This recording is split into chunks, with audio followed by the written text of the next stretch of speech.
I will not take away from his creativity, his work ethic, but it's clear to me that he distanced himself from his brothers because in his mind he thought he was better. And he may be better artistically, but that's it.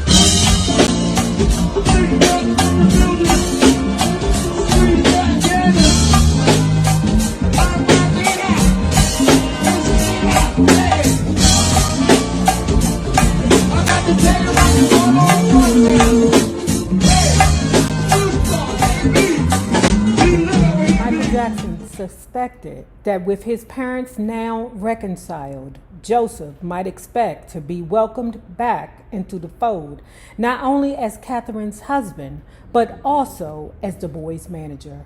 And that's not going to happen, he told Janet, according to her memory. Mother may want him back, but I don't. And I don't think my brothers do either. There's no way they'll let him back in. Many of the artists who participated in the Motown Anniversary television special felt a new sense of brotherhood and camaraderie with the label. After the program, Berry Gordy re-signed the Four Tops to the company and teamed with the Temptations on vinyl, just as they had been united on stage that evening in Pasadena. Other artists began to negotiate with Berry as well. Holland Dozier Holland were back, and even Diana Ross was socializing with Berry again. It was as if they were all trying to recapture the feeling they had had during the glory days of Motown.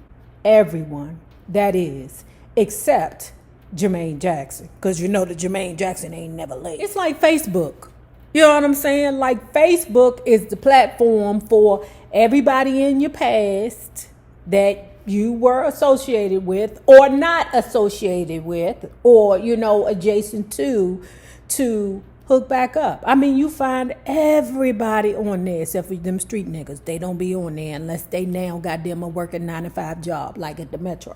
Every time I see one of my old friends from the 80s, I mean, it's like a time machine and it helps me feel young again.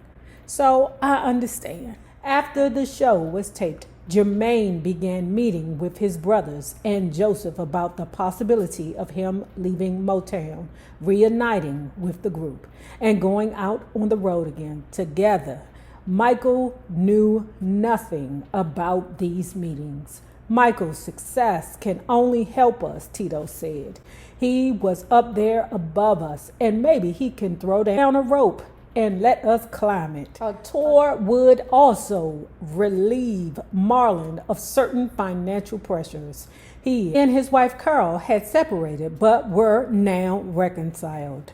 They were determined to make their marriage work despite their financial challenges. They needed some assistance, however. At this time, the brothers also prepared a new Jackson's album for CBS called Victory. Michael did not want to be involved in the project. He would write and sing only 2 tracks and participate in the writing of a third. And even that much participation was too much for him. Pause, okay? Because at this point, Michael is displaying true Virgo behavior, okay? Because let me say this, okay? And you Virgos, you walk out the room right now because I don't have time for your emotions. No, you're not all Virgos is like that. I'm not like that, no. Virgos will cook up something in their brain in order to cut you off. And I don't know what that's about. Like in their mind, everybody else treated them bad. Look for a reason to cut you off. Michael did not want to be involved in the project. He would write and sing only 2 tracks and participate in the writing of a third. And even that much participation was too much for him. However, as they recorded the album, the brothers became excited at the prospect of touring to promote it once it was released. No one wanted to consider Michael's reaction to the possibility of a tour, probably because they knew in their hearts that he might present a problem. The thing is, we've always worked really hard, Marlon observed at this time. As far back as I can remember, since the time Michael and I were 6 and 7, we were going to school, doing homework, attending rehearsals, and then on weekends we'd play nightclubs, staying up till 4 in the morning, then get up and go to school come Monday. It was real hard for us. And I don't think you can outgrow your brothers and sisters. And Michael feels the same way. We're blood. You just don't sever those ties.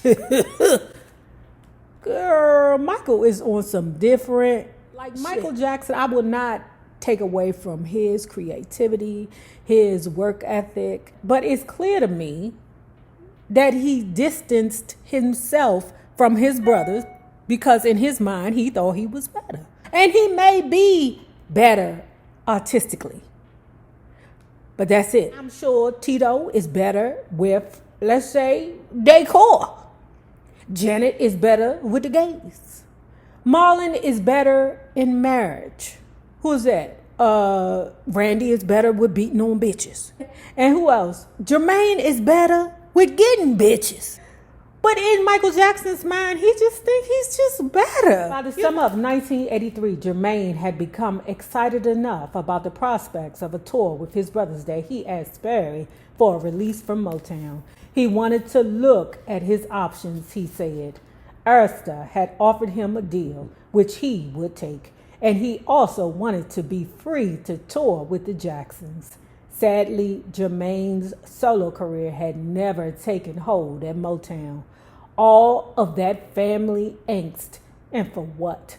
One top 10 record. Let's get serious. Let's get serious. Let's get serious and fall in love. Let's get serious. Let's get serious. Let's get serious and fall in love. Sometimes I have this dream that I'm on stage with my brothers, he told me in an interview in 1983. And I'm counting off the songs like I always used to do when we performed together. We're all on stage and the crowd is going crazy. All of a sudden I wake up. What a letdown. We all started here at Motown, he said. And if anybody left anybody, I feel they left me at Motown. If we were to perform together again, there'd be no end to things we could do, the excitement we'd create. Barry gave Jermaine his release, sealing an anticlimactic ending to his days at Motown. Finally, Joseph called a meeting of all of the brothers in the family's living room. He announced that it was time for them to go back out on tour. The original Jackson 5 plus Randy. Michael's response was swift and to the point. Count me out. Michael, you're a bitch. He is a spoiled brat and he makes me sick. He makes me sick, but pause. Let's take it back to Jermaine. When Jermaine said, I don't feel like I left them. I feel like they left me at Motown. It's truly profound. It made me think of the separation of the brothers in a different way. You know, like it made me, like Sagittarian men are just really loyal. Not with the bitch. The brothers needed to enhance their own situation like any other group. They needed to tour. Next, Joseph tried guilt, accusing Michael of turning his back on his brothers now that he was a superstar. Yeah, he left his brothers. He did. Now, don't get me wrong, because I'm sure Toni Braxton went through the same thing. I feel like, you know, I'm not going to be Lil' Kim, because, you know, Lil' Kim tried to do the best she could with the Junior Mafia. I mean, but goddamn, if I'm teaching you how to fish, why should I keep feeding you? I can't do everything for you. I get that. But Michael Jackson is only 2 albums away from his brothers. However, he knew when he was being used. If Michael, never selfish in regard to his family, had sensed need, not greed, he might have responded. However, he knew when he was being used. What? What? I'm a big sister and I get used every fucking day. I'm a wife and I get super used every fucking day.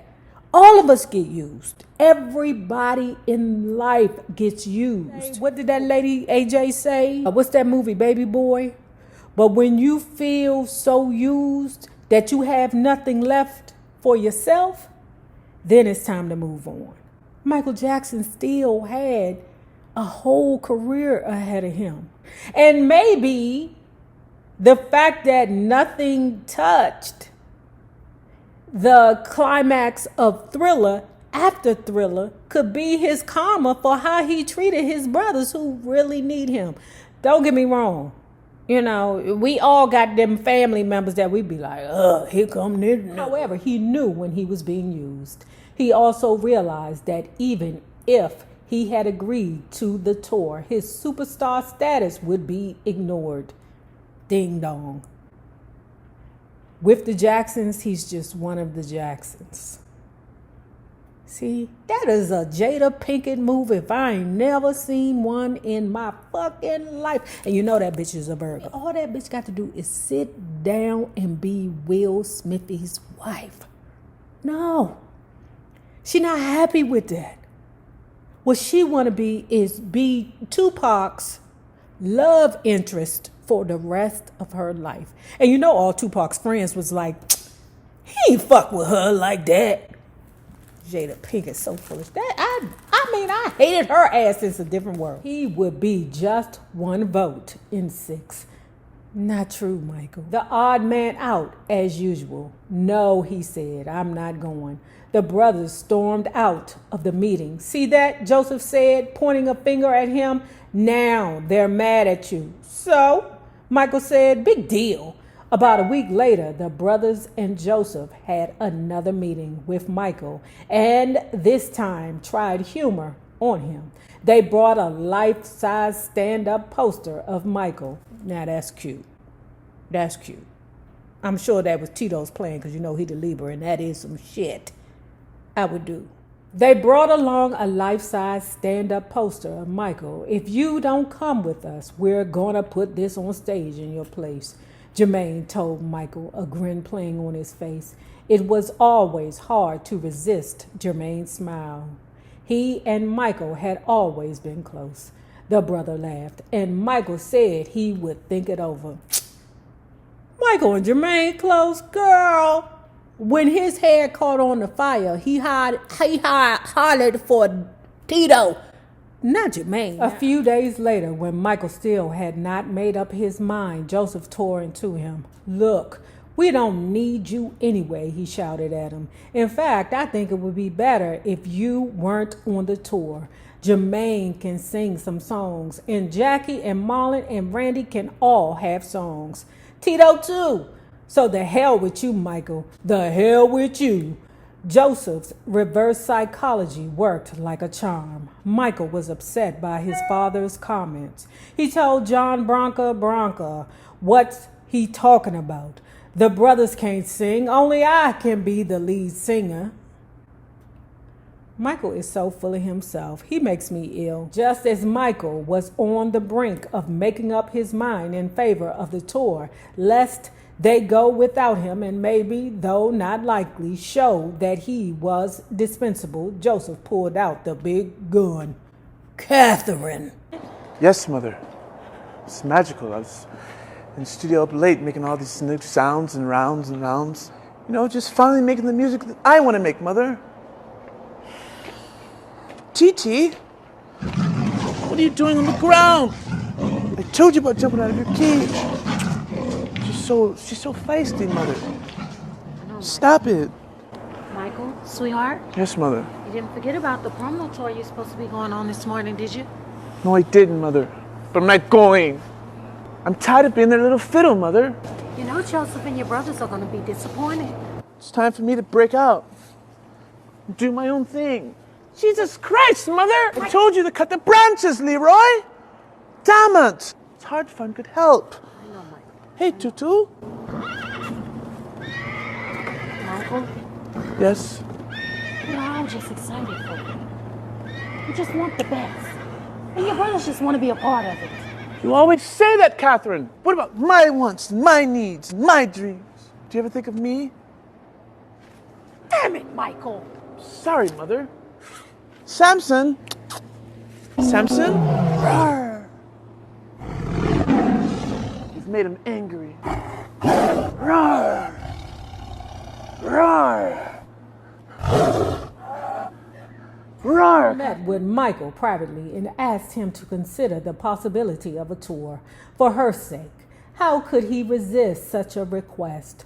For Catherine, he would agree to continue being held down as part of a family act rather than do what was natural at this time in his life and career, soar on his own. It didn't particularly matter to Joseph or the brothers that Michael's heart would not be in the upcoming tour as long as his body was on stage. In any case, Michael had his mind on other things at the time.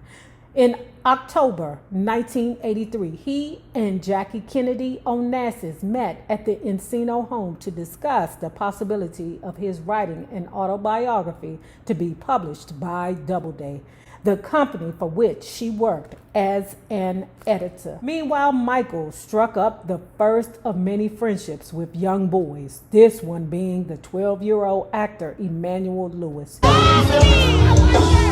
say that you love me.